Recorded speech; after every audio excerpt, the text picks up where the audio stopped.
Excellent. So good morning, everybody.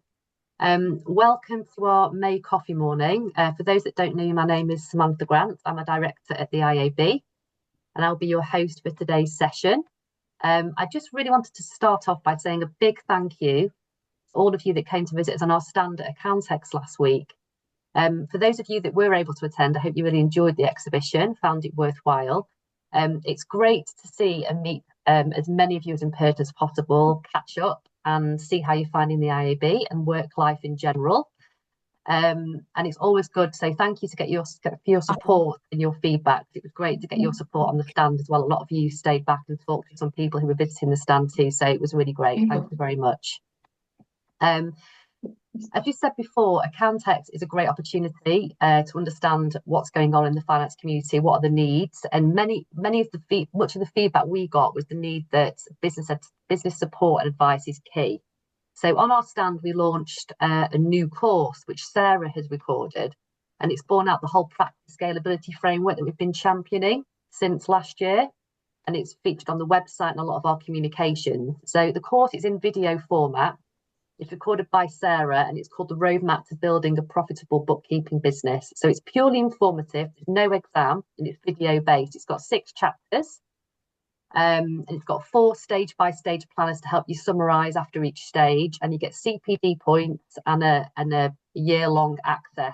So it is at a discounted price at the minute, shamelessly plugging, but really the main reason was just to make you aware of it, because Sarah did drop into some of our ambassador groups over the past few months using the type of format that the course is in, and we got some really, really good feedback. So it's meant to be kind of like quite, it's very useful, very hands-on, so it's definitely worth a look. So in the chat, I'll drop a link to a trailer that Sarah's recorded, and you can take a look for yourselves. But I just wanted to make everybody aware of that for those that weren't aware of what we launched at Accountex. Bit of housekeeping as well. I appreciate that this might be a bit of a repeat, but membership told me that it is a reoccurring issue. It's generating quite a few calls. But if you have a membership renewal coming up, despite this all being on subscription now to make it easier, you still have to complete your membership renewal form and also provide an up-to-date DBS. So this is an addition to the subscription being taken.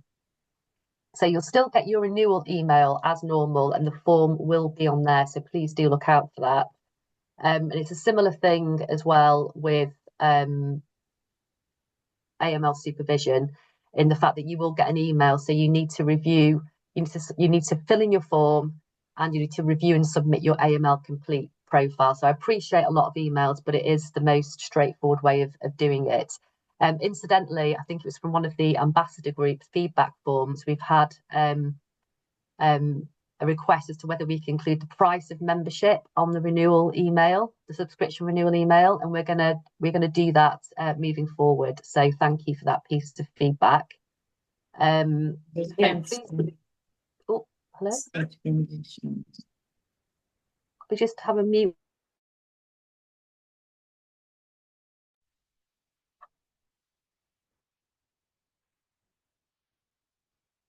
We okay? Yeah.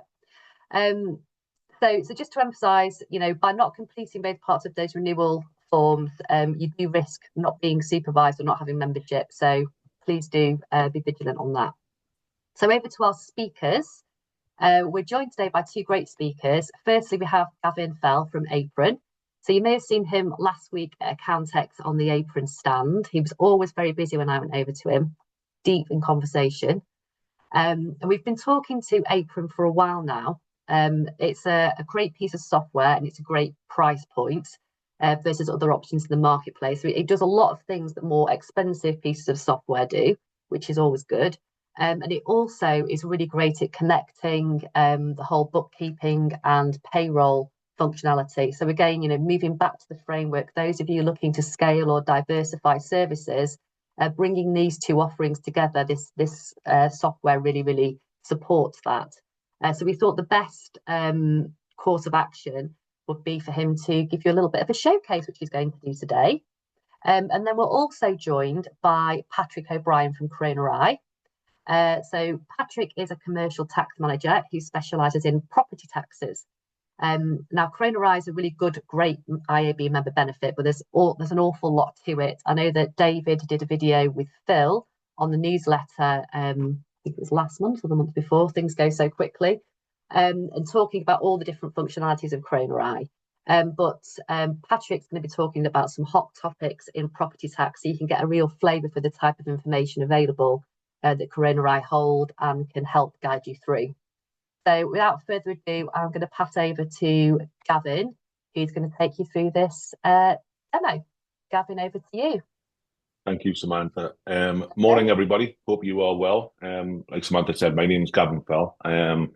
I am responsible for the go-to-market partner channel here at Apron. So I'm going to spend around about 15 minutes just taking you through capture and also payroll. And I'll leave my details at the end if you want a more in-depth demo.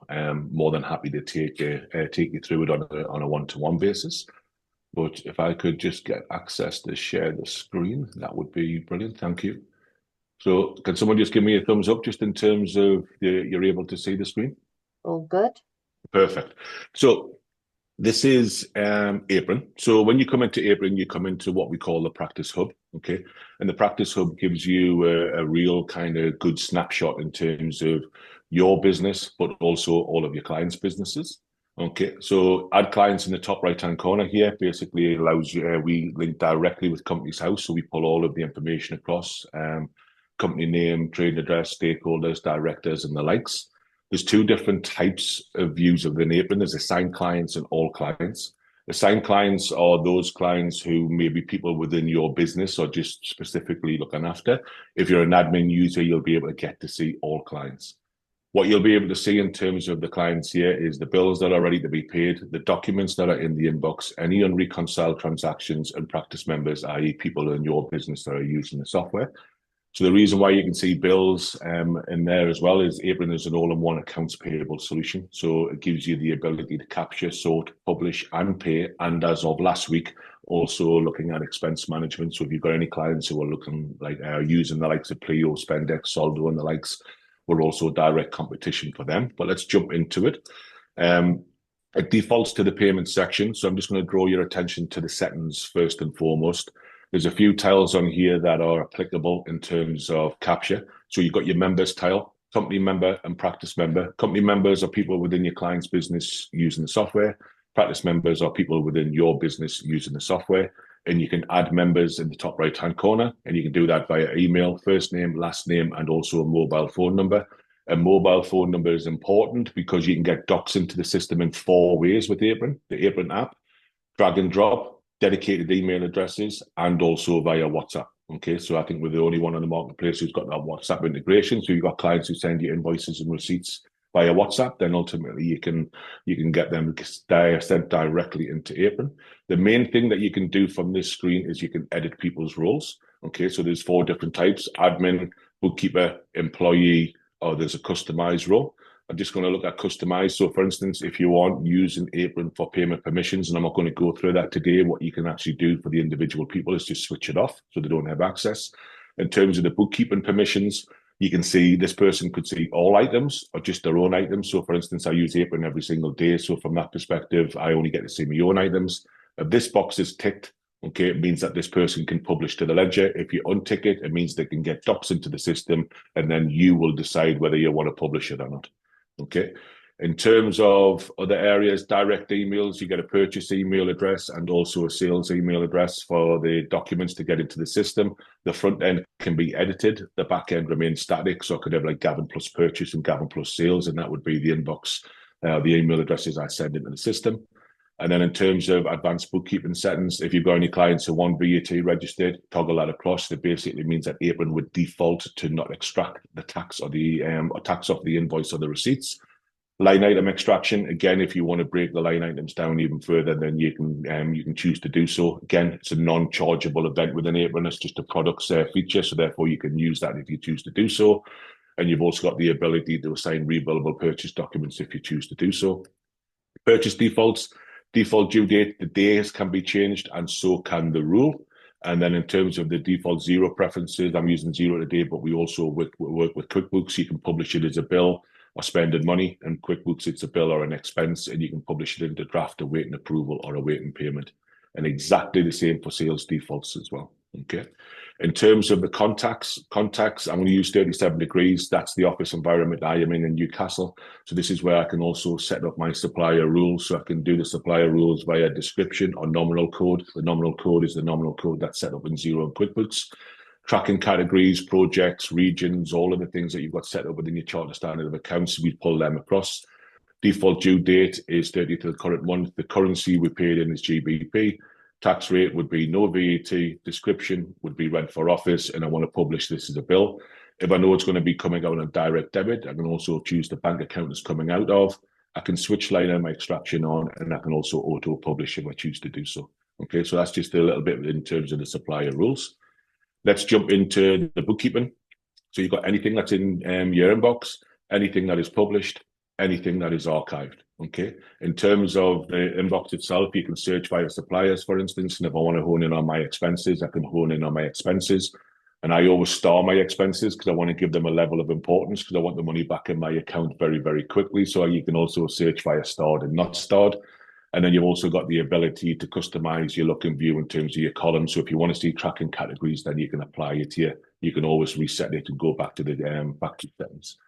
In terms of the facilities that you've got within the dashboard or within the screen, you can bulk publish, bulk edit, bulk archive, export, download, and bulk delete.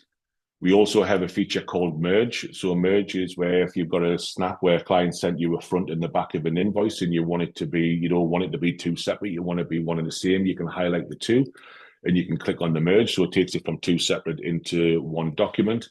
And the reverse of that is if you have clients who send you like, for instance, 5 or 6 invoices or 10 receipts on the one doc, you can also go into that on the reverse of that and also click on split here also. So therefore, it'll take it from one PDF into 5 or 6 separate invoices. So really handy feature in terms of kind of how it would work. Top right-hand corner, you can upload docs. And I'm going to test myself here. So we're live on the demo, so this is where you're always kind of nervous when you upload the docs, but I'm going to upload 4 or 5 docs. The upload speed in terms of Apron, that's it done. It really is that quick. And ultimately what it'll then do is it'll be processing these docs over on the left-hand side. And it usually takes around about 10, 15 seconds for them docs to come through. And if we've seen a doc that's already come through, then ultimately we'll also highlight that to you as well. So them 4 docs have just come through. On the screen, you can see a little red warning sign, and if you hover above that, it just tells you to duplicate, so you're never in that situation where you've already published something already. Some companies stop duplicates coming through, but the feedback that we've had from accountants and bookkeepers and business owners is sometimes they're not duplicates, so they'd rather see them and then they make the decision.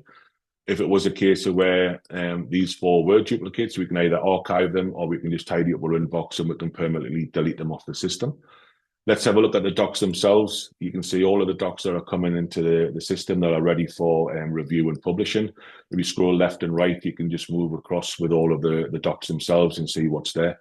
Actually, this is a really interesting one. This is the one where the invoice is actually bedded into an email. So what we do is we extract the type of document, whether it's an invoice, a receipt, or a credit note. If it was paid personally, you toggle it across here so we know it's an out-of-pocket expense that needs to be reimbursed. It captures the category, tracking category, regions, references, issue date and due date, and also the description. I'm just going to delete that description and just show you how Apron deal with descriptions.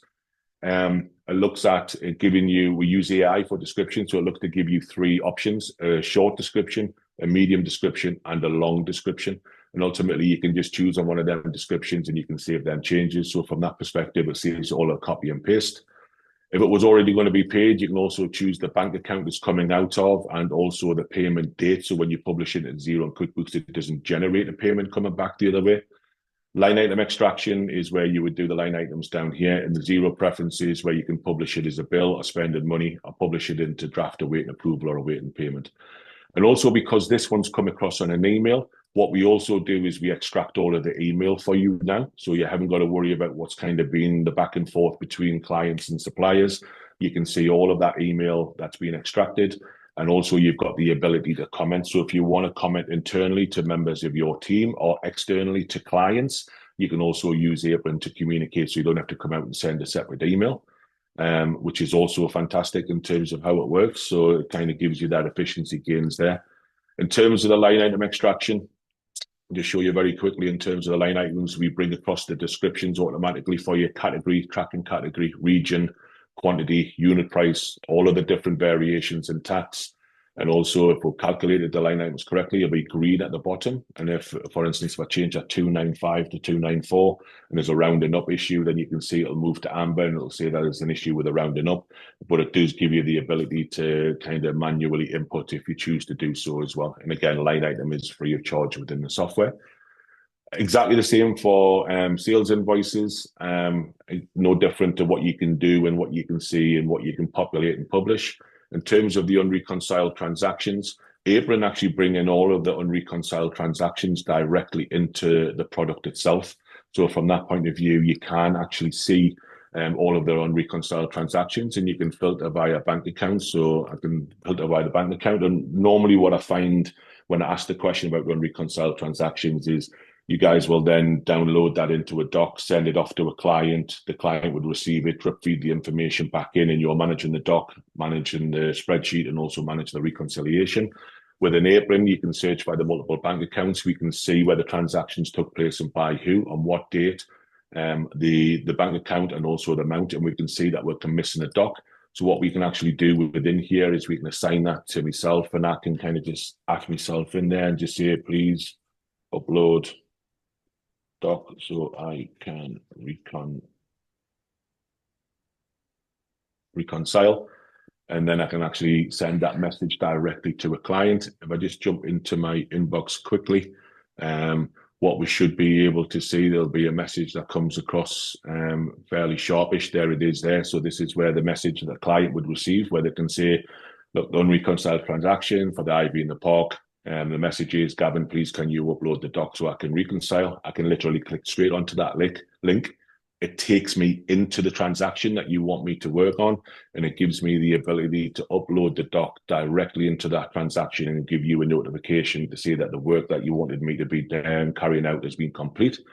The other benefit of this as well is if, for instance, this bank account is a bank account that the client uses for their travel and expenses, and all of these transactions are for that one person, we can actually select all, and we can then assign all of them transactions to that one person. That person will not receive 38 emails, so don't worry. They'll receive one email that's basically saying there's 38 transactions that need your attention. And ultimately, you can then go into the activity and see anything that's complete or anything that's incomplete. And what Apron will also do is it'll chase the unreconciled transactions that haven't been worked on every 7 days on your behalf. So we knew it was going to be useful when we built it, just didn't realize how useful it was going to be. Let's jump into bill pay. So we touched on the fact that you can use Apron to make payroll payments. Apron will receive any payroll documents via BAC, CSV, Excel, FPS, PDF, all of the different formats, so we can upload a doc directly into the system. So I'm just going to be uploading a BrightPay doc in here. Apron will do what it needs to do in terms of extracting all of the information from the employee's point of view. You've got the ability from a pay a reference. I can use that as make payroll, and I can apply all of them changes to all of the references. I can add comments to say it's ready for approval if I choose to do so.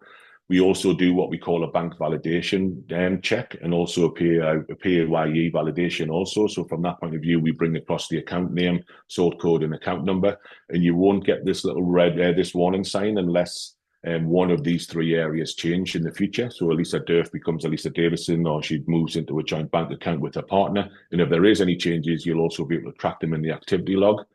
So what we can do here is we're now in a position where we can continue. With Xero, we pull all of the bank accounts across automatically. And with QuickBooks, you have to add them. And once you've added them, they're then stored for future use. You can also pay suppliers and employees via credit card if you choose to do so. Two reasons why they would do that. Either cash flow, pay for it now, satisfy it later, or they're part of the American Express British Airways scheme and they want their points. It's usually the latter, if I'm being honest. So we choose the bank account, we choose the delivery date, and now we're in a position where we can review and confirm. We know who we're paying, out of which count, on what date, and we can assign that for approval. And in the workflows, you can set up all unlimited workflow approvals. So this has picked up the payroll payment workflow. I can press save on there and send it for approval. And I click on done, and it then sits in my pending file. If I jump into my inbox, it'll already started to trigger the process, and this is what the email that the client would receive, saying it's your turn to approve. We start out the amounts, and that's purely from a confidentiality perspective. The client can click straight into go to payment. It takes them into the file that you've actually went and created for them. We can click on continue, and then this is the first stage of the approval process. So you can see now we've got a green circle with a tick in the box. A tick in the circle. We can click on done. It still sits in the pending file, but now when I jump back into my email, because it's been approved, the secondary email will then arrive to the client, which will be your turn to pay. And this is where they can now go into that payment. Because Apron uses Apron banking, there's open banking. There's absolutely zero reason for anybody in your business to touch a client's bank account, to touch client's money. So again, they can click on continue. They can click now on the payment section. They've now got the ability to pay instantly via open banking. If the client's bank account does not support open banking, you can also pay via bank transfer. We're going to use the open banking route. Click on continue there. This is now where we're communicating directly with the bank, and we're not asking the bank for 5 or 6 separate payments. We're asking them for the full amount. So what will actually play on the client's bank account statement is one line for the total payroll instead of broken down by individual employees. We can click on continue there. Obviously, they would then get a message on their banking app to confirm the payment needs to go through. It says your payment is now confirmed, and we can return to Apron. And we should now receive a scheduling message which says, okay, that's now scheduled. We'll send the money to these employees on the 30th of May. We click on done. It sits in the pending file until the 30th of May. Then 1 second past 12 o'clock is where we then start releasing the money. So employees are then waking up to the money in their account. And the last thing to let you know you've got 5 minutes. Sorry to interrupt. Perfect. That's okay. I'm nearly done.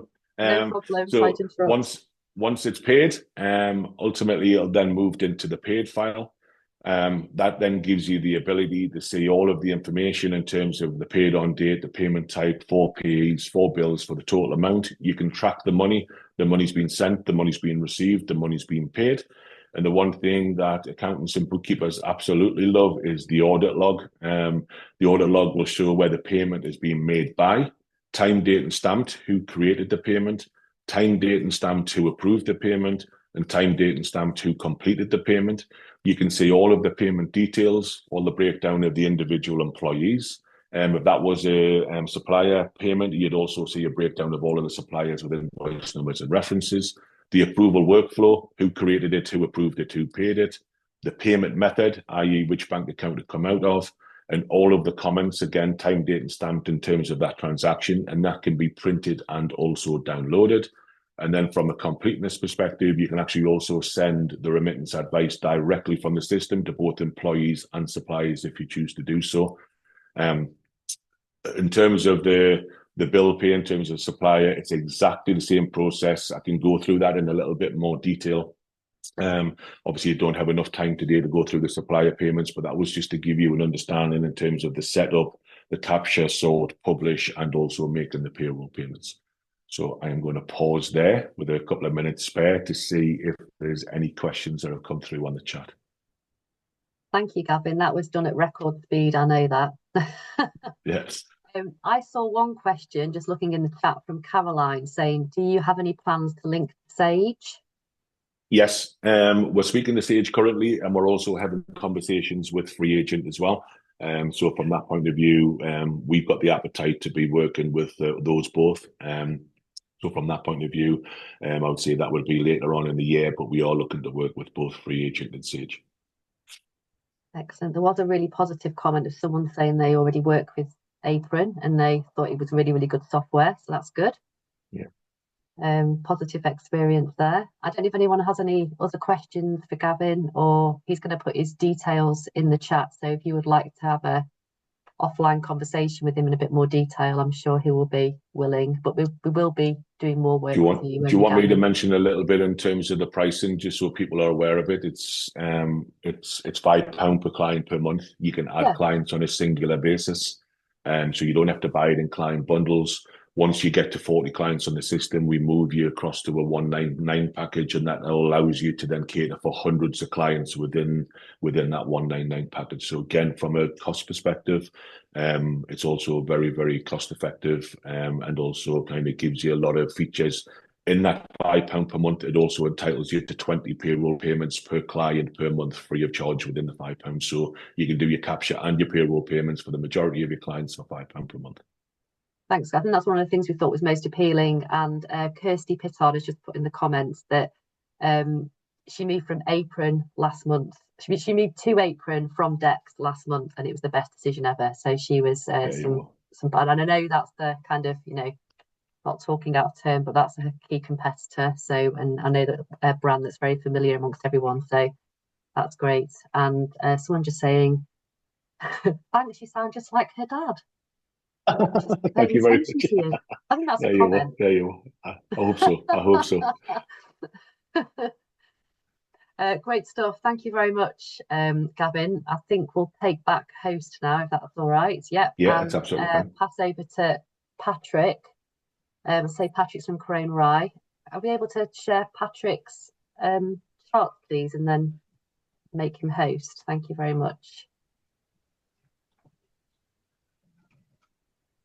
Helen's also saying that Gavin didn't mention that when you pay suppliers, it marks those invoices as paid in the software.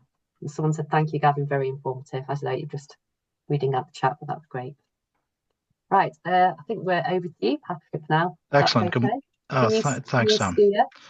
I can't see the slides at the moment. Hold on a second. Apologies. We'll just get that sorted. Even if maybe we steer when you just say next slide, it might be better. Yeah, I've got something here, yeah.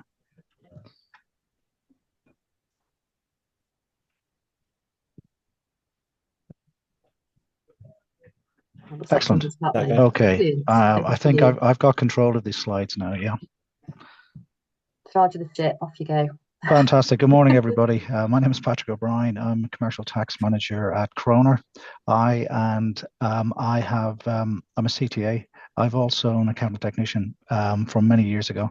I've worked in practice, I've worked in industry, and I've been here at Croner on and off for 5 years. And my current role at the moment is I'm providing technical support to our business development team, and also working closely with our VIP team, which is an extension to in-house tax teams, working with firms similar to your own.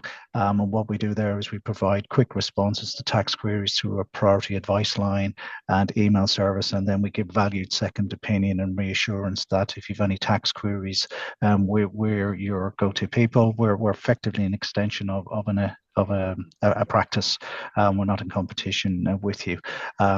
So without any further ado, what I wanted to do was I wanted to have a chat today, and I'm going to canter through this as quickly as I can. Some of the popular questions. Patrick, sorry, yes? I can't see your charts. Can anybody else see charts? The charts have disappeared. I can see my slides on the screen in front of me. Yeah. Oh, can everybody else see charts? Thumbs up, thumbs down? No, I don't think anyone else can see your charts. I saw myself quite worryingly for a while, and then it disappeared. You can see the title page. Yeah, excellent. Right. Okay. Yeah. Oh. Yeah. Okay. I can only see the title page. That's fine. I'm going to move through these then.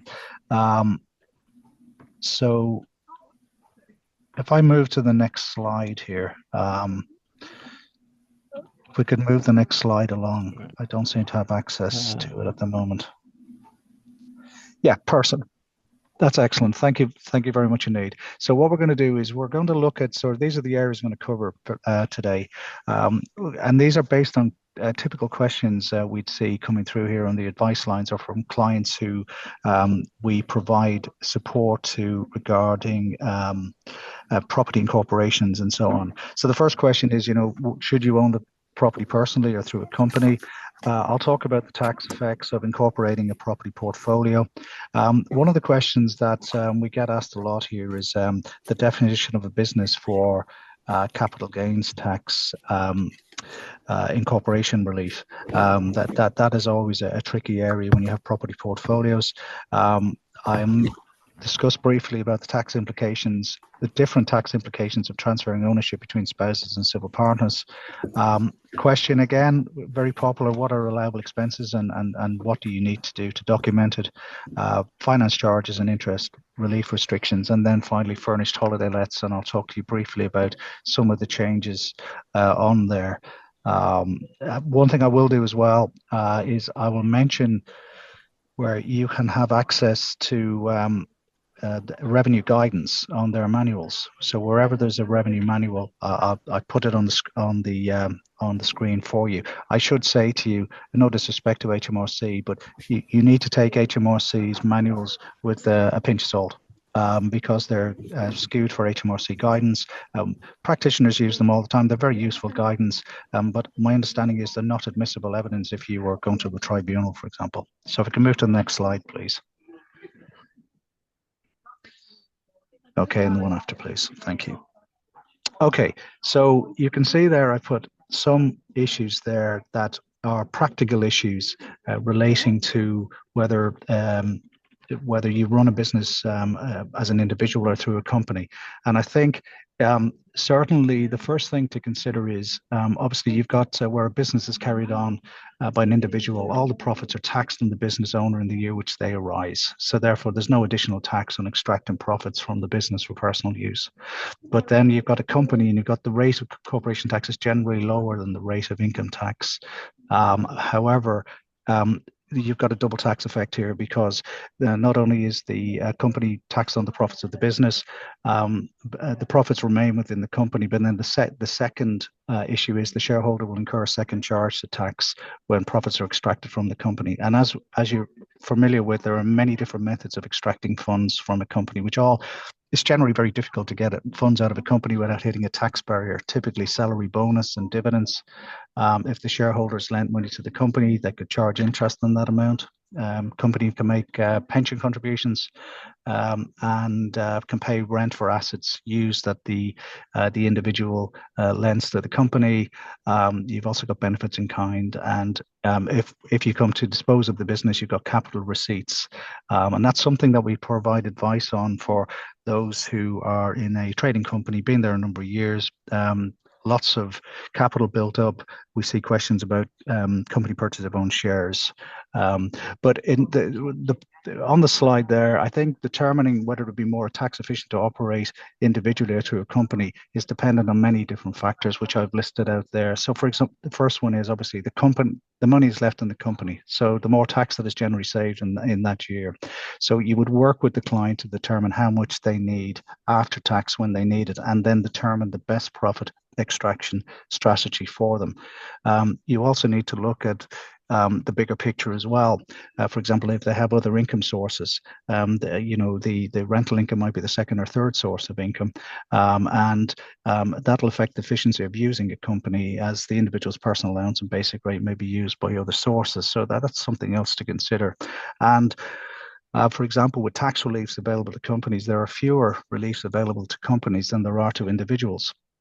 When you come to making losses in your day-to-day business. So, and of course, the tax payment dates are different as well for companies and individuals. Can we go to the next slide, please? Thank you. Okay, so what I wanted to talk about now was this is a very popular area. Lots of questions around this. Where do we? What are the main taxes that affect us when we incorporate a property portfolio? I'm going to cover the first point in the next slide. That's relating incorporation relief. We'll come to that in a few moments. But what I wanted to point out to you here is that there are many different areas to consider. First one is capital allowances. So the transfer of business to a company gives rise to a disposal event for capital allowances, particularly if you've got any plant and machinery, including any fixtures attached to the rental properties. However, both parties to the transaction can elect for the relevant assets to be transferred at tax written down value. So that avoids the balancing charge for the original landlord and allows the transferee company to take over any allowances remaining. Now, there's a provision under Section 266 of the Capital Allowances Act 2001 that you need to follow. And also as well, you need to do a fixed value statement as well. So there's a lot of complexity involved in that for something that looks on the surface quite straightforward should you wish to elect. Next point is that, yes, of course, both parties are restricted from using the AIA and the FYA in the chargeable period in which the transfer takes place. And that has to be taken into consideration as well. The next point is regarding commercial properties are still able to claim the structures and buildings allowance. However, again, there's complexity around that, and the legislation is prescriptive, and there must be an allowance statement made, and that's basically giving background to the acquisition of, the payments made by the original purchaser on structures and buildings that qualify for that relief. Now, an area again that causes confusion, and I'll just try and demystify it for you, are stamp taxes, stamp duty, land tax relating to the company being connected with the seller. And if a business is run by an individual landlord, the transfer of the property portfolio is subject to SDLT. Payable by the company. It's an anti-avoidance provision, and the amount that's liable to SDLT is deemed to be the greater of the market value at the time of the transfer and the actual consideration given by the company. So the market value rule applies where the property is transferred to a connected company. So again, there are many. If there was a property portfolio of more than 6 residential properties, that has special rules around it as well.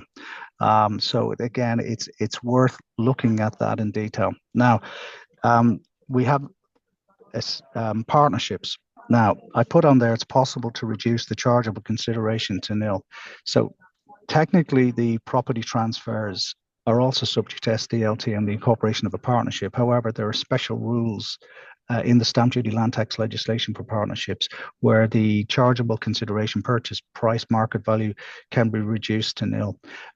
So for the nil charge to apply, each partner must be connected to the company immediately before the transfer takes place. And that is certainly, again, if we'll talk about it in a few more around that issue in a few moments, but it's suffice to say that if you have a genuine partnership business with rental properties in, it's certainly worth looking at. Next point is the stamp taxes arising on the issue of shares. Generally, the issue of shares doesn't attract a stamp duty charge. It's not a transfer and sale, and that's because the company's creating new equity rather than transferring an asset that already exists. And finally, VAT. I'm not a VAT expert, but I am aware that the VAT rules in this are complex. Could I have the next slide, please? Next couple. Thank you. So this is an area that has been clarified in the courts, and it stemmed from a case of Mrs. Ramsey, who was a landlady in Belfast, and she incorporated her business. Now, when we look at the definition of business for capital gains tax, it's not defined in the Capital Gains Tax Act, so it has to be given its normal meaning. Now, they looked at some case law around that. I put that case, the American leaf blending case, but that was a useful authority by businesses for companies, but not individuals. So they really got to grips with this. And Mrs. Ramsey lost at the first tier, but won at the upper tier. And the judge at the time, Judge Berner at the time, put these questions out here, and based on the facts, Mrs. Ramsey was working in the business, and the question that the judge asked at the time, quote, is it the degree of activity as a whole which is material to the question whether it is a business, not the extent of any activity when compared to the number of properties or lettings. And she was found to have worked 20 hours per week, which was sufficient to indicate the carrying on of a business. So therefore, the revenue have put some guidance, which I mentioned, which is that if you'd like to take a note of this, it's CG 65715, CG 65715, and the revenue should accept incorporation relief where an individual spends 20 hours or more a week personally undertaking the sort of activities that are indicative of a business, but they will look at each case carefully. Okay. I've also mentioned on the slide there, there is a definition of UK property business, which is at the Property Income Manual PIM 1020. May I have the next slide, please? Okay. We have a number of different tax implications where there's transfer of ownership between spouses and partners. Some of this stuff is pretty basic. You've probably come across it before. The typical one we see is capital gains tax. There's no loss, no gain. And again, I've given you a reference there, the capital gains manual. Now, stamp duty land tax is a transactional tax, and for it to trigger, you generally have to give some form of consideration. Now, chargeable consideration for SDLT comprises anything given for the transaction that's in money or money's worth. And 9 times out of 10, it's going to be cash, but it can also include the release or assumption of a debt, works and services, or the transfer of any property. So again, if there was any mortgage taken on board, it would need advice. And I put some references there for you. The second reference I put there, ending 9820, refers to a clarification from HMRC about transfers between spouses and civil partners. So at a very basic level, if it's a pure gift with no consideration, no mortgage, there shouldn't be any SDLT. Now, the next few points are very popular questions, because if a married couple, civil partnership, own property jointly, by default under the Income Tax Act, it's taxed 50-50. Okay. Now, you can change the default position, but you have to go through formality, and the formality is set out. The detail of that I've set out at the Trust Settlements and Estate Manual at 9800, which is quite a lengthy index, but in that you'll see guidance around Form 17. And at a very basic level, the Form 17 displaces the 50-50 rule, but you have to have evidence, and you're getting into legals about breaking joint ownership. I'm not a lawyer, but I'm aware that joint ownership and tenancy in common are different things, and if you're going to change it from joint tenancy, you would need to take legal advice. If you took a deed of assignment, for example, so you split the beneficial interest out separately, again, that would have to be documented. But I would say to you that I would absolutely recommend the solicitor should be involved at that stage. And once you've got all your ducks in a row, the Form 17 then can be completed and signed by both parties and submitted to the revenue. There are some deadlines around that, a 60-day deadline from the date it's signed. So, but all the guidance on Form 17 is within that Trust Settlements Estate Manual. May I have the next slide, please? Patrick, just to let you know, you've been talking for 15 minutes, so it's just a polite notification. Okay. Time. Okay. So we still have 15 minutes left of the session, so it's just to allow for questions, but do carry on. Okay, thank you, Sam. I appreciate that. So again, question asked all the time, whether expenses are incurred wholly exclusively for, or whether they're capital or revenue. And as you can see, I've put there that from the revenue guidance that a customer can deduct business expenses so long as they're incurred wholly and exclusively for business purposes and not of a capital nature. I'm sure you've had these issues, and the question is a very complex one. There's lots and lots of guidance on it, but fundamentally, the good place to start is the revenue manuals. They're very, very good at providing information, and so what they make the point there at PIM 2010 that most of the trading expenses rules are applied to property income, but they recommend that when their officers are looking at the case, that evidence has to be considered in determining whether an expense was laid out wholly exclusive for business purposes. So that evidence would include documents, agreements, notes of meetings, any other records. Yeah, but it's very important that you're able to discharge your burden of proof on that. Again, if you have dual purpose expenditure, strictly that's not allowable, but if you can identify part of the expense which is wholly and exclusively incurred for the purposes of the property business, that can be deducted. And again, there's more guidance on that in the revenue manuals. I've also mentioned in there as well, there is a break for landlords who are on the cash basis, where they can apply capital expenditure on certain items. And under the cash basis, deductions are allowed for capital expenditure, but there are extensive exceptions to that. So what I would recommend there is you have a look at the guidance of PIM 1095, but that is quite a useful relief to have. They do mention within that guidance about capital allowances, but if capital expenditure can generally be relieved as in full as a deduction when calculating the profits of a property business under the cash basis. But if that's the case, capital allowances are not available in respect to the capital expenditure. Now that includes AIAs and FYAs, but the capital expenditure on cars can't be deducted on the cash basis, but they do say here that capital allowances continue to be available for cars in the same way as under the generally accepted accounting principles. And then finally, the capital revenue divide. I've actually referred to the business income manual, which you can cross-reference if you're looking at property taxes.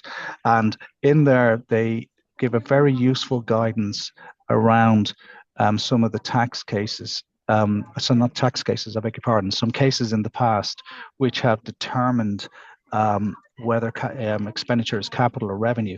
And they refer to two cases there, John Smith and Son v. Moore from 1921, and the classic one of Atherton v. British Insulated and Helsby Cables Limited from 1925. And Viscount Cave gave his much quoted definition, quoting when an expenditure is made not only once and for all, but with a view to bringing into existence an asset or an advantage for the enduring benefit of a trade. I think that's very good reasons in the absence of special circumstances leading to the opposite conclusion for treating such expenditure as properly attributable to revenue, not to revenue, but to capital. So a lot of you've probably, in my experience on tax advice lines, that guidance is a great start when you're sitting with your clients to actually ask, is this capital or revenue? And for example, digressing for a moment, I have been asked in the past whether learning a new skill for a professional would be revenue or capital. It's in fact capital expenditure, because it's following that there's a new advantage being brought in. So be careful of that, and there's plenty of guidance in the revenue manuals on that. May I have the next slide, please? Okay, so let's look at this area about interest and finance costs. So there are restrictions, and it's mainly relating to income tax, not corporation tax. So the restrictions apply in respect of income tax charge in relation to property businesses carried on by individuals alone or in partnership, trustees and personal representatives of deceased estates, and individuals who are beneficiaries of estates. Companies carrying on a property business are not affected by these rules. Now, these rules came in a few years ago, and they were gradually brought in between 2017-18 tax year and 2020 and 2021. But the effect is that there's a two-stage process to get to the intended result. So there's a restriction on the amount of deductible interest and a tax reduction limited to basic rate tax for all non-deductible interest. Again, I'll just go through the slide here. The restrictions apply to what the legislation refers to a dwelling-related loan. So effectively, it means to say that if you have a part of your property business which has income from dwellings, then you may have some commercial as well. I believe you're able to separate those out in terms of the restriction. Yeah. The other thing to bear in mind is that the relevant finance costs also include incidental costs on obtaining the loan, and the revenue in their guidance at PIM 2054 make the point that any payments which, although not described as interest, are made in connection with the relevant loan and are economically equivalent to interest in the hands of the recipient would be acceptable as well. That area causes a lot of confusion, but I believe that the guidance at PIM 2054 is a very good start for you. May I have the next slide, please? Thank you. Okay, you're probably aware that in spring statement last year, the government announced that they were going to withdraw the special tax benefits that furnished holiday lettings had. It goes back historically to whether there was a question back in the early 80s as to whether furnished holiday lettings should be treated as a trade, and it was codified. And it's been in existence for many years. So there were many benefits to having a furnished holiday letting business. In November last year, following the autumn statement, the government confirmed that they will be withdrawing it and bringing the legislation in. And as I said here, the change has removed tax advantages such as applying the finance cost restriction rules so that loan interest will be restricted, as I've mentioned a few moments ago. So very basically, this is going to be treated as a what you might call a normal rental business.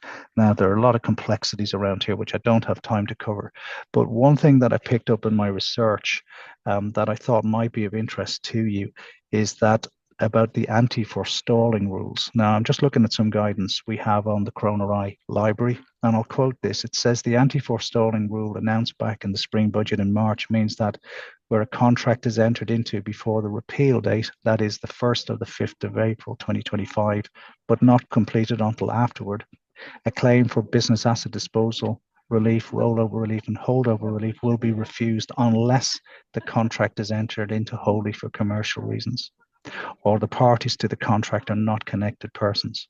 And finally on that, it says if there's no motive to avoid the tax consequences arising from the repeal, for example, the completion period merely happens to straddle the 5th of April by coincidence, the rule will not apply. Again, I would stress, if you have any clients in that situation, please take advice before going forward. And I put a link there below as to giving you more of an overview about the abolition of the FHL rules. May I have the next slide, please? Okay, I appreciate that was a quick canter through all of the key areas. One of the things I would say to you is that if we at Croner can help you, we would be delighted to do so. As I mentioned at the beginning of my chat, we have a consultancy team here, and we work with a lot of businesses similar to yourselves. And if you're interested in that, please let us know. But in the meantime, I will endeavour to help you with any questions that you have at this stage, please. Thank you, Patrick. It was really informative. Thanks, does anybody have any questions for Patrick? I will put the presentation on the link with the video as well, so it will be posted on the website, so you can refer back to some of the legislation that Patrick mentioned.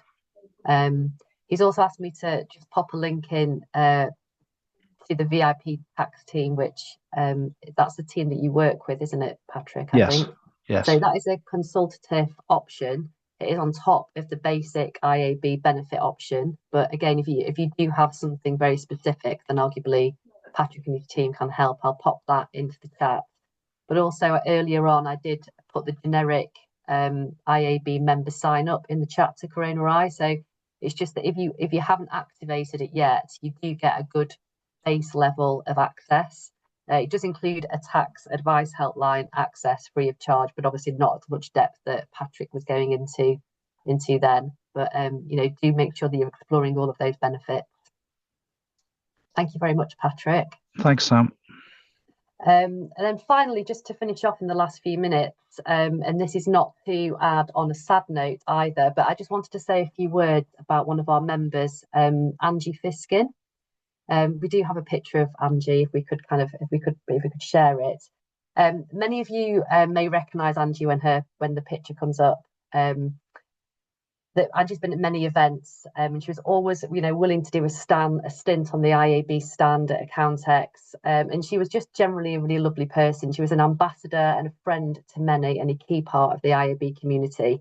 And sadly, Angie did pass away in April, and many of us have already been in contact about this. But I just wanted to acknowledge her passing, but also not to end on a sad note, because she wouldn't want that. It was just to say it was great to have known her, as I'm sure many of you feel the same way. And she was a fun and lovely person, and she will be missed. So it was just to acknowledge that as an ambassador and a member and part of the IAB community. So thank you, Angie. So on that note, to say it wasn't a sad note, it was just to say something in her memory. Does anybody have any other questions or anything else to bring up in the last few minutes that we have? Excellent. Well, we've nearly finished now. We've got 3 minutes, maybe 3 minutes back of the sunshine. A few people say it's a pleasure to have met Angie. Yeah, she was a very, very smiley lady. And there'll be a bit of a deeper acknowledgement to her in the magazine by some of her friends and colleagues at the IAB as well. So you can learn all about her. But thank you very much for joining again. It was really great to have so many of you on the call. And thank you to Patrick and to Gavin. The feedback already on the chat has been really, really good. So thank you for your time, everybody. And we'll see you next month in June, which is halfway through the year.